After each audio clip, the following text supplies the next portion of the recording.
Minister, every person and citizen in this country was rightly concerned with what they saw happening in West Dublin the other night.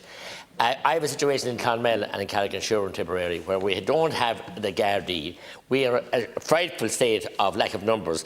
Community policing is the only way to deal with these issues. And I welcome the appointment, the newly appointed Sergeant Dennis Ryan to Clonmel Gardaí. But the areas they have to cover, and the lack of numbers that they have, and the powers that be in Garda Síochána have to stand up here and be accountable. And I have huge question marks over the stewardship of Commissioner Harris, because this is happening. We've told him this. I've certainly told him 2 years ago. People in Clonmel now are afraid to walk the streets during the day because of open drug dealing and open just blackguarding and intimidation. And there are gangs there. Families and gangs controlling the drug scene, and people are frightened of their life. Punishment, beatings, everything else. We've seen this happening in other towns. Now it's in Clonmel, and Clonmel is a fine town, fine people. They deserve the protection of the Gardaí, and they don't have the numbers or the resources to deal with it. Minister.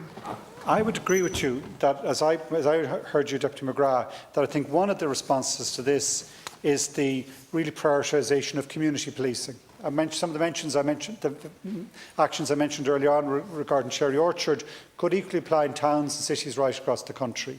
So I agree that that €2 billion funding that was provided to the Garda Síochána in Budget 2022, I support and would agree that actually one of the key investments we should make within that. I would commend Commissioner Harris and his officers to look at this as to how we reinforce the spending on community presence, policing presence on the ground. I think that is the best way of addressing it. Deputy Joe.